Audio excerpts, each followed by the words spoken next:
ഇപ്പൊ ഈ handle bar ഏതാണെന്ന് നമ്മുടെ വീഡിയോ കണ്ടിട്ട് പലരും ചോദിച്ചിട്ടുണ്ട്. ഇത് മെറ്റിയോർ 350 ഹാൻഡിലാണ്, റോയൽ എൻഫീൽഡിന്റെ.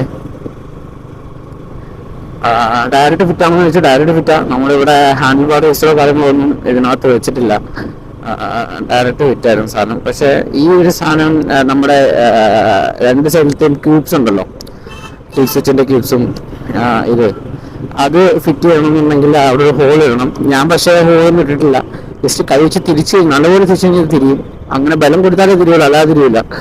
ഇവിടെയും അതേപോലെ തന്നെ അത്യാവശ്യം ഒന്ന് ബലം കൊടുത്തു കഴിഞ്ഞാൽ അത് തിരിയും, ഇല്ലാത്ത പക്ഷം പിടിച്ചെടുത്തിരുന്നോളും. അപ്പം ഞാൻ അധികം ബലം അതിനകത്ത് പ്രയോഗിക്കാത്തതുകൊണ്ട് ഇതിങ്ങനെ തന്നെ ഇരുന്നാൽ മതി എന്ന് വെച്ചിട്ടാണ് ഞാൻ അതിനകത്ത് ഡ്രില്ലോ കാര്യങ്ങളൊന്നും ചെയ്യാതിരുന്നത്. ഡ്രില്ല് ചെയ്തിരുന്നൊന്നും പറ്റണ്ടെന്ന് വെച്ചിട്ട് ഹാൻഡിൽ ഡയറക്റ്റ് ഫിറ്റ് ആയിരുന്നു. അപ്പോഴും സാധനം കയറ്റിയിട്ട് ഇതെല്ലാം കയറ്റി മുറുക്കി അങ്ങനെയാണ് വെച്ചത്.